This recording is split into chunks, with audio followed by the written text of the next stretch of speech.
Halo semuanya, perkenalkan saya Muhammad Zulfindra. Di sini saya ingin menjelaskan konsep pengakuan pajak akuntansi, pajak tentang investasi pada entitas anak dan properti investasi.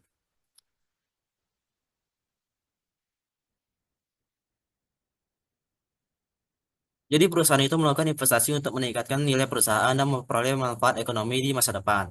Nah, investasi pada entitas anak itu dilakukan melalui kepemilikan saham yang memberikan pengendalian, sedangkan properti investasi dimiliki untuk memperolehkan pendapatan sewa atau kenaikan nilai aset. Karena keduanya itu memiliki perlakuan akuntansi dan perpajakan berbeda, perusahaan itu juga perlu memahami pengakuan, pengukuran, serta dampak pajaknya. Nah, pengertian investasi pada entitas anak dan properti investasi. Nah, investasi pada entitas anak itu investasi yang dilakukan perusahaan induk untuk memperoleh pengendalian terhadap perusahaan lain. Nah, biasanya itu melalui kepemilikan saham mayoritas. Sementara itu, properti investasi merupakan tanah atau bangunan yang dimiliki untuk menghasilkan pendapatan sewa atau kenaikan nilai, bukan untuk digunakan dalam operasi utama perusahaan. Nah, yang kedua itu investasi tersebut memberikan manfaat ekonomi, tetapi memiliki karakteristik dan perlakuan akuntansi yang berbeda. Nah, pengakuan akuntansi atas investasi pada entitas anak itu diakui saat perusahaan memperoleh pengendalian atas entitas lain. Setelah diakuisisi nih, perusahaan itu wajib menyusun laporan keuangan konsolidasian dengan menggabungkan seluruh aset, liabilitas, pendapatan, dan beban entitas anak. Dalam proses konsolidasi, akun investasi itu dieliminasi terhadap ekuitas entitas anak, dan selisih nilai yang timbul dapat diakui sebagai goodwill.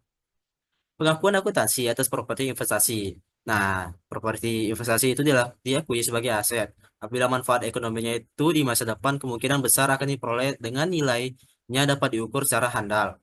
Pada awalnya pengakuan aset dicatat sebesar biaya perolehan. Setelah itu, perusahaan dapat menggunakan model biaya atau model nilai wajar. Pada model biaya, aset disajikan setelah dikurangi penyusutan dan penurunan nilai. Sedangkan pada model lain wajar, perubahan nilai aset itu langsung diakui dalam laba rugi. Perlakuan pajak atas investasi pada entitas anak dan properti investasi. Nah, investasi pada entitas anak itu dapat menimbulkan konsekuensi pajak yang berkaitan dengan dividen, pengalihan saham, serta perbedaan antara nilai akuntansi dan fiskal yang berpotensi menghasilkan pajak tangguhan. Pada properti investasi ini, perbedaan antara metode pengukuran akuntansi dan ketentuan perpajakan juga dapat menimbulkan perbedaan temporer. Nah, oleh karena itu, perusahaan itu juga perlu melakukan rekonsiliasi fiskal dan mengakui pajak kini maupun pajak tangguhan secara tepat. Nah, kesimpulannya itu dari materi ini itu PPh pasal 25 itu mekanisme pembayaran pajak penghasilan secara bulanan yang bertujuan itu untuk membantu wajib pajak memenuhi kewajibannya secara bertahap. Besaran angsuran itu didasarkan pada pajak berutang tahun sebelumnya dan catat sebagai pajak bayar di muka pada dalam akuntansi. Pemahaman yang baik mengenai perhitungan investasi pada ekuitas anak dan properti investasi memiliki tujuan karakteristik dan perlakuan akuntansi yang berbeda. Investasi pada entitas anak berfokus pada pengendalian dan penyusunan laporan keuangan konsolidasian, sedangkan properti investasi bertujuan itu untuk memperoleh pendapatan sewa atau dikenaikan nilai aset. Perbedaan antara perlakuan akuntansi dan ketentuan perpajakan dapat menimbulkan pajak kini maupun pajak tangguhan.